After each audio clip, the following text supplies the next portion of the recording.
There's a reason why I didn't do a Kings versus Queens Summer Madness video. As I'm recording, this is actually still before it, but there's a bigger conversation to be had.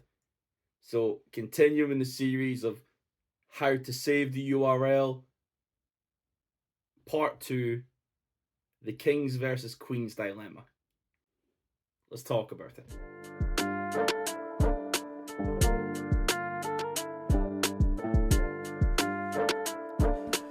One a day till 100K. Look, I've been with plenty women, still don't know how women think. Been through the good and bad, really through the thick and thin. Sometimes I'm questioning the world that they be living in. Their standards be a fantasy to fan their public image. If it's Twitter, 6 figures isn't rich now, huh? But IRL, they gave it up for a chipped out blunt. I'd rather stay in the house and leave the bitch out front. I won't fit into your criteria list, now what? See, she say she like to sniff and hit a dab. I think Shotty wildin'. She go from power to the gas like she in a hybrid. Say she doesn't do this often, guess she got some mileage. She say she into Libras, I said I'm into silence. Come with baggage, I ain't carrying your luggage, bitch. She get to lying and she come up with the dumbest shit. Starts talking about my truth, I'm making fun of it. The greatest thing about truth is, it's only one of it,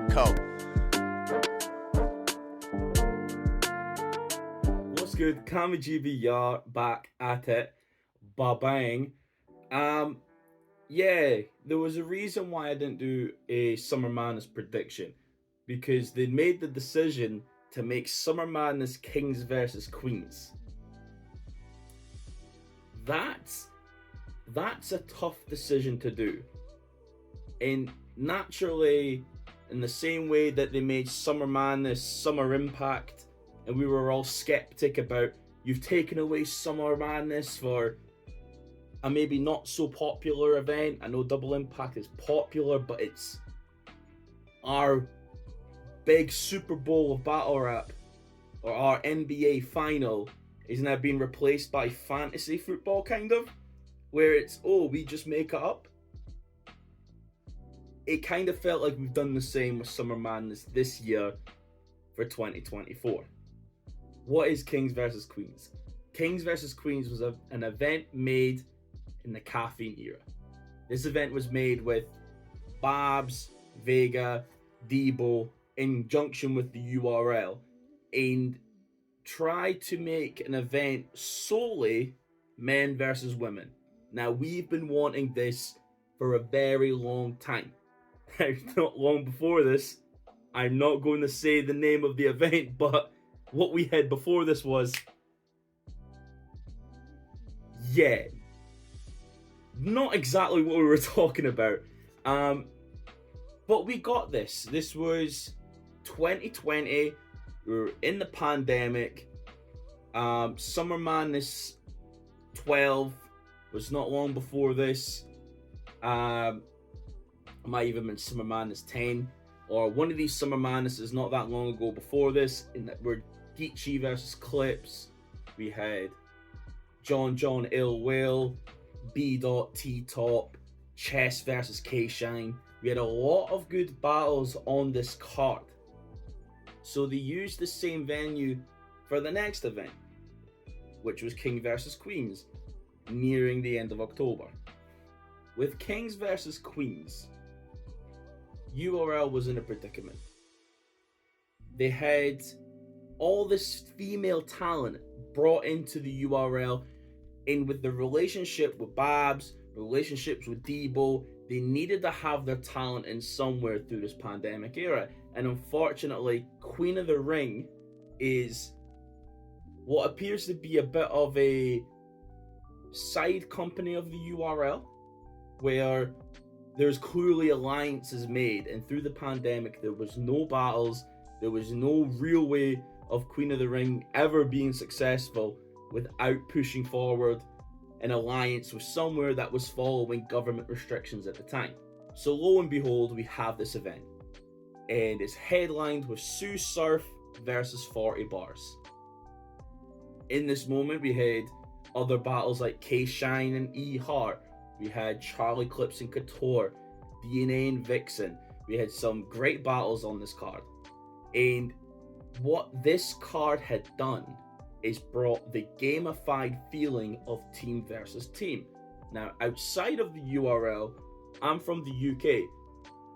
A league called Premier Battles. You'll see me talk about it on this channel. There's a lot of team versus team dynamic in their events. It's what they do. It's teams, leagues. It's really clever. So this was almost the first time that URL really pushed forward for a team versus team dynamic. It was so intense with his team versus team dynamic. They actually had health bars at each part of every battle that happened on the card. When it was this person's turn, the health bar would go down a bit and go down, almost Street Fighter-esque. Like, this is this person's round. Oh, this is a damaging round. This is a damaging round. It was really clever what they were doing, and we bought into it. We bought into this men versus women. Unfortunately, the men were most likely to win because they had the most support.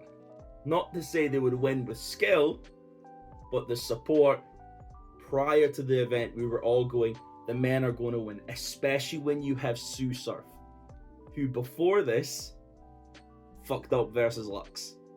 He needed a comeback. So the event is a success. Battle rap is happening. People are battling. And there's great acclaim from the first event. It's a close, small room environment. Brick walls in the back, dark rooms, purple, blue lights. It's a really nice set, great battles, and it goes right to the end. Unfortunately, even with Sue Surf choking, the polls still swing for the men because of the popularity. Charlie Clips also did the same thing. Choked, stumbled. The popularity still went over to the men. There was a bit of an uproar, but there was enough intensity. It brought a lot of excitement to battle rap that hadn't really been felt in quite a while. Talk about escaping. Black Compass Media. Oh my God. Kings vs. Queen.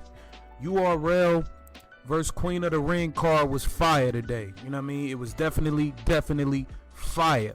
I'm gonna keep it a band. I'm gonna say what some of these niggas might not say, because I really don't give a fuck. Let's just be real. We gonna walk through some of these battles and we gonna address some of these niggas. The Kings won on paper. I was rooting for the Kings, but y'all niggas really lost, bruh. Like we gonna get to the shits, man. You could say overall, Kings versus Queens 1 was one of the best events URL ran that year, and probably for the next few years. It was a great event. There was a lot of excitement that come through it. Vixen became a star in one battle. Like, everyone had their opportunity to rap and have the spotlight. And it really felt like this great hand opening for female battle rap to come outside and be a part of the culture again. It was a beautiful night. It was really successful for everyone. And after such a successful event, of course, more events start happening. So we get the second event, which is not as stagey. It's a black room with the lights again, small room still. JC versus First Lady Flames, Loso versus Vixen, Tay-Rock versus Official. Another decent event, but what we noticed is they got rid of the gamified part of it. And for whatever reason, maybe prior to the event, there wasn't the same level of hype. I don't know if the promo wasn't quite there. We didn't have Sue Surf on the card.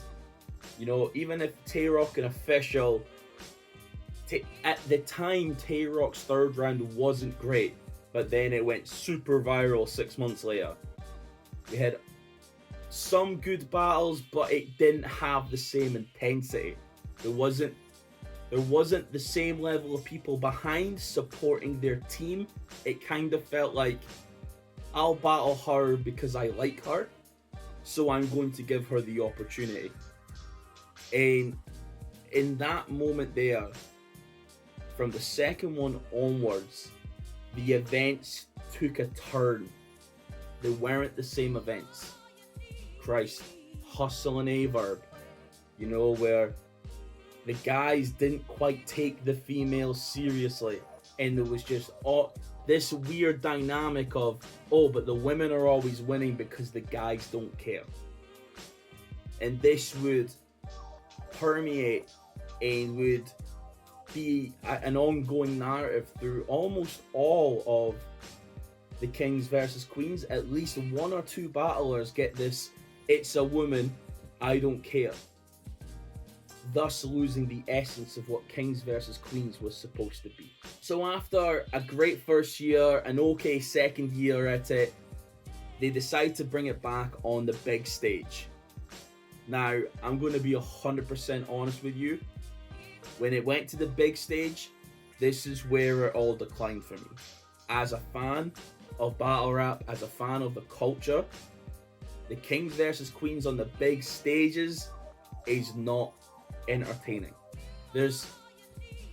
They completely lose the whole point of Kings versus Queens. There's no one keeping up scores. There's not a feeling of team mentality. The promo isn't there. Battlers are just fucking up. There's meant to be drama, but no one's taking advantage of it. We had Tay-Rock versus Hustle, and no one ever talked about Murder Mook's angle. No one ever talked about the years that Miss Hustle and Tay-Rock had. Miss Hustle having evidence of what Murder Mook was saying way back in the day with the man. That was barely ever brought up. We had Averb, who continued to lose versus these females instantly. They, for whatever reason, just did not care. Charlie Clips freestyling and making it up as he goes, and like we're lucky enough to have someone like Jazz. We're lucky enough to have someone like Vixen. We're lucky that Tay-Rock takes most of these battles very seriously. We're very lucky for that. However, a lot of these battle rappers didn't. And I could predict this now. When you go, if you ever have the URLTV.tv views, I would predict that the views from Kings versus Queens are probably some of the lowest views. There's not much replay value in them battles. Whether it's because it's on the app, or if it's because it's just not a good battle. And as of most recently, the card hasn't happened yet, but they've actually got quite a good Kings versus Queens card now. They do. Coffee and John the Don, Official and T-Top, Jazz versus Rock, some good battles on this card. Yo, I'm editing this after the events actually happened, so I want to throw in my 2 cents about the event while I'm editing and cutting things up and stuff, right?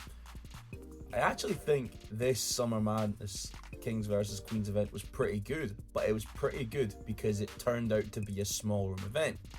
We ended up not having the big stage, unfortunately, because whatever happened in New Orleans with like the hurricane and flooding and whatnot, like really unfortunate circumstances. But that small room environment, we kind of got that boy versus girl dynamic again, where the guys are reacting and the girls are reacting to their size material. I could appreciate that. I think it was probably a top 3 Kings versus Queens that they've had. You'll hear me go through all the other points of what's wrong, but I think this was a top 3.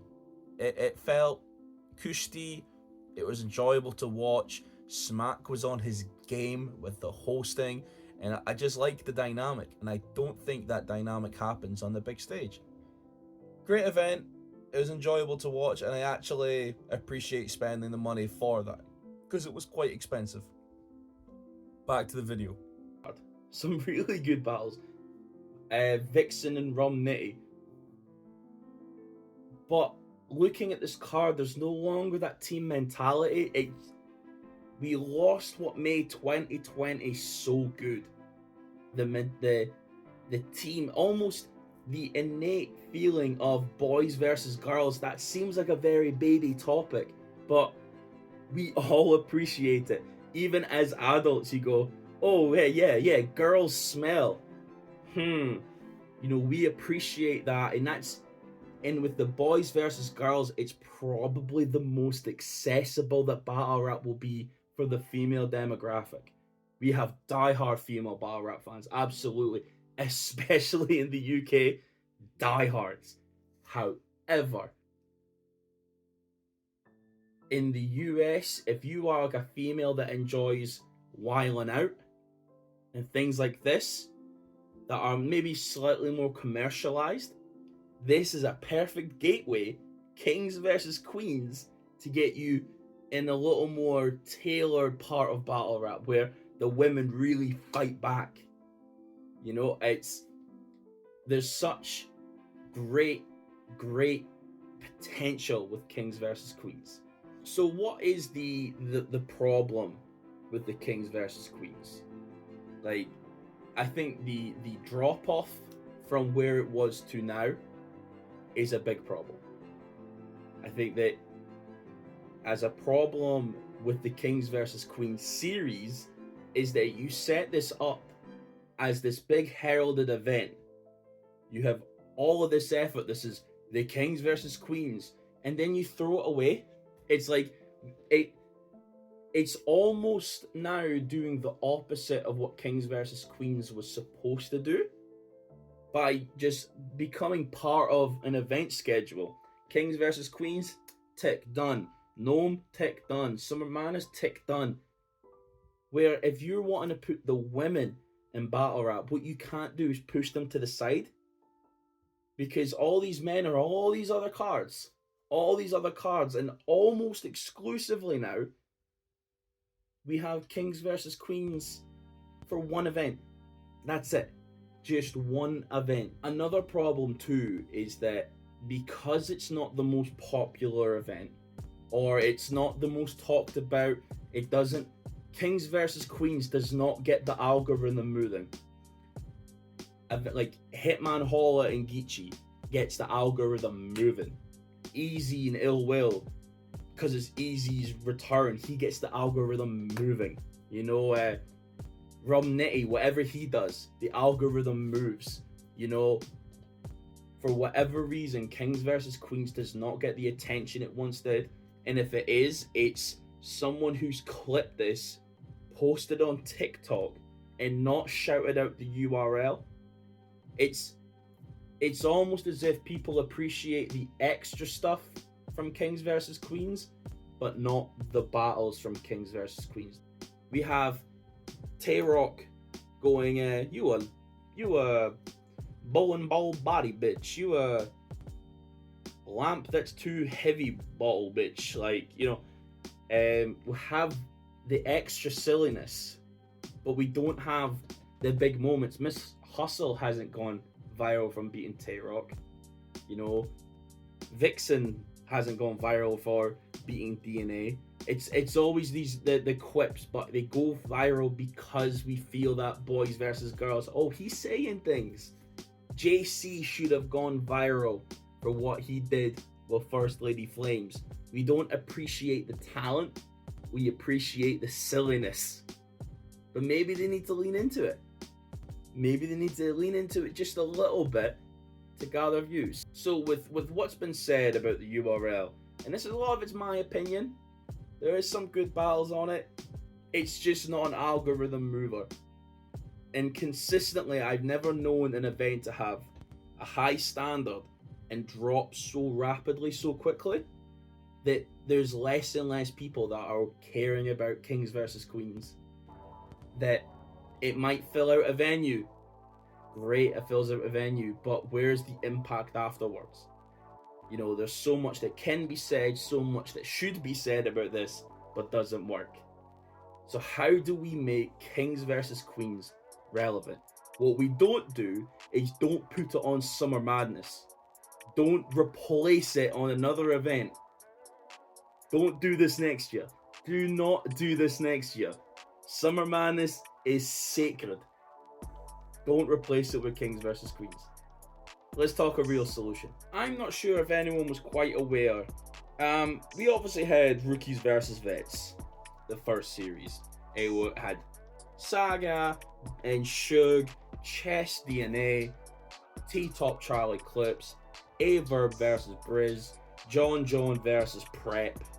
John battled Kaale Smooth on the same day, but like flew to the west in like the time difference. Crazy. Great event, but what did they do for Rookies vs Vets 2? This was right in the pandemic era. They had just had Ultimate Madness. Fonz won 25k, Gnome 10 on the Daylight, Tay-Rock, Surf and Lux card. Amazing. Right after that, Smack then introduced the Rookies vs Vets season. This season was essentially, when we have a card, we're going to put a Rookie versus Vets battle on the card. And we're just going to sporadically put them around. Now, unfortunately, they did not keep up to date with this because it got to a point where the rookies were kicking everyone's ass. Where Real Sick beat Mike P in what was damn near a classic battle. Easy beat the shit out of Cortez. Jaden Nightwing beat the shit out of Shotgun Suge. We had all these rookies that were just claiming victories throughout the pandemic era, and Smack stopped counting them. He stopped counting them. So if he kept that up, I think we would have had, the veterans would have had a real shake up to say, oh, I need to do a little better here. I need to up my game or I'm out the URL. And I think that would have been a very sobering fact for a lot of people if they kept that up. So instead of doing that, why don't we do that for Kings versus Queens? I am proposing a Kings versus Queens season in 2025 when the year starts. Big announcement. Kings versus Queens season. What we're going to do is we're going to have battles throughout the year, and have people that are all over the shop. So Born Legacy cards, Kings vs Queens battle. Summer Madness, Kings vs Queens battle. Gnome, Kings vs Queens battle. Smack Volume, Kings vs Queens battle. Crucible, Final Exam, Kings vs Queens battle. Like all these marquee events, they could be throwing a Kings vs Queen battle in the middle, and we could be keeping tally. And let the fans follow the journey. And through this, you could go, oh, we have a surprise battle on tonight. Do, do, do. Lights go, everything goes black, blue, pink, Smack's in the middle. Kings versus Queens battle. We are here. And then he announces who's who. Danny Myers versus Shayrak. Like something like that. Where you could go, oh, we are continuing this story. Another problem that comes with Summer Madness and Kings versus Queens, that, as I will say, it's quite expensive. It's quite, like, we have to think about the price that it is for Summer Madness, right? So now we have said this is the marquee event of the year. The women are going to be expected to pay a good amount of money for being on the biggest card of the year. If you have some women on a smaller card, on other cards, on other cards, on other cards, then you kind of develop this range of pricing. Like, we can't pay you Summer Madness prices. We're on Born Legacy, or we're at Survivor Series, or we're at No Mercy, we're at Any Given Sunday. Like, we are, we're in all these different places. We can't quite give you the same prices. This is app update card. You can leverage where you place these cards or how much money that you can pass over for someone. But then you also give the women an opportunity to be on a card and reap the benefit of just being on the biggest cards regardless of gender. So Summer Madness is great, but having a Kings vs Queens on Summer Madness brings it down. Not too much, because this is actually a very good card. I must repeat that. This is actually a very good card, but it dampens the Summer Madness experience. Official versus Jazz is so popular because it was on Gnome. It was on Clips versus Hollow card. Drake and Mook calling each other out. Joe Budden is sat there going, ooh, officials going crazy. That's a moment in time for female battle rap that we'll never really get back. But they were given that time because it was such a big card. Now, you could do what you're doing just now and just have a random tick, right? This event's done, forget the women, we're done with yous. Or you can replicate that on multiple events and have a reason to throw surprise battles. Let us speculate that there's a surprise men versus women battle, and then you have all of a sudden the women congregate at one end and the men congregate in the other. You know, build that hype. And we go, oh, we are here. It's currently 6-3 to the men. We are in September. Let's see how this battle goes. This is for the women. If the women don't win this, it's going to be difficult by the end of the year. You know what I'm saying? Like, we can actually have a story told line here. And unfortunately, women in battle rap have a lot of controversy. They have a lot of different things going on. This also breeds accountability. Like, you can have battles on here that are promo. You can have like female versus female battles that are promo and all this sort of stuff, and even men versus women. But there should be a criteria to say you have to do one for the team. You have to do one for the team. And I think you'll find that when the gun is on them, or when the moment to shine is upon them, they will cook more, because if they lose, then they lose for the women. Maybe there's a cash prize that gets divided by the teams. Maybe you can say, oh yeah, this is the teams. This 6-7 women, this 6-7 men, throughout the year, they're all going to battle each other. And then whoever wins at the end of the season, there's like 10,000 each. I don't know. I know that sounds crazy. I know it does. But it kind of gives this consistent period of time of battles where there's something at the end of it that we can follow. What is missing is the storyline. Like, we could have had Hustle versus Mike P. That's not going to happen. It's not. There's so many other battles that, like, Tay-Rock and Hustle was supposed to be the storyline, but it fell apart because it just was a battle on a big stage, and it was okay because they didn't quite grasp that there should be a story. There should be more face-offs. There should be more discussions. There should be the kayfabe, like in wrestling, that builds the hype up. You know, and they lent into that in 2020, but they stopped. They stopped. What I'm saying is we need to bring the team mentality back. And by bringing the team mentality and not just have it on one single event, spread the love throughout the year. Keep the women in the conversation, because after this card, we don't talk about them. The next time I'll know that a woman's on the card is when I go see Jazz and Rumnitty in the UK. Shout out Jazz. Like, the 2-on-2 happening. Great. And I'll be talking about that event soon. That the only way I'm going to know what's happening next is by me following outside of the URL. There should be more of a conversation in the URL with the women. And with Queen of the Ring, like, the Queen of the Ring have got a card that's coming up that I'm surprised won't be streamed on the URL.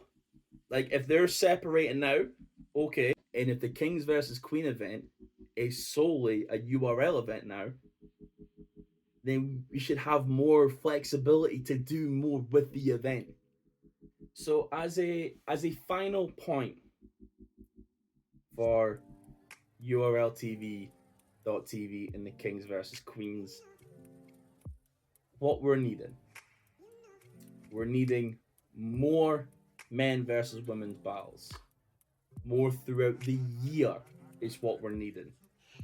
We're needing a build up on some storyline or some sort of anticipation for the event. And my belief is if you have a team dynamic throughout the year where winning and losing is accountable, then we're going to have built up storylines on its own. And the excitement of having a female versus male battle as a surprise battle at times will then bring more hype to each card that you do, because there's always the possibility of a male versus female battle that happens on the URL. What they're doing right now with Kings versus Queens is they're shitting it up a wall, smearing it, going Kings versus Queens, and then cleaning the wall afterwards. There needs to be more thought going into the Kings versus Queens events moving forward. Replacing it with Summer Madness isn't it, Chief. It isn't it. I love the URL. I think the Kings versus Queens has all the potential to be amazing. It just needs a different direction, because this direction leads to a dead end. And when there's a dead end, there's no more. That was meant to sound cooler in my head. Thank you, Cammygbr. As I said, we're always here. Let me know what you think about this. I think the Kings versus Queens card is great. Like, it's actually a good card for Kings versus Queens. But this didn't need to replace Summer Madness. It never needed to. And moving forward, I don't think it should be replacing any other event, or another event could go in its place. And even a 2-on-2. 2-on-2 female versus male. Imagine that on a double impact return. And then you have this sneaky battle in there. Jazz and Official versus DNA and K-Shine. Because that never happened. I know. Cammygbr, salute. Anytime you need me, girl, you know I'm by your side. And I know that you know that I can make it right. I feel just how you feel.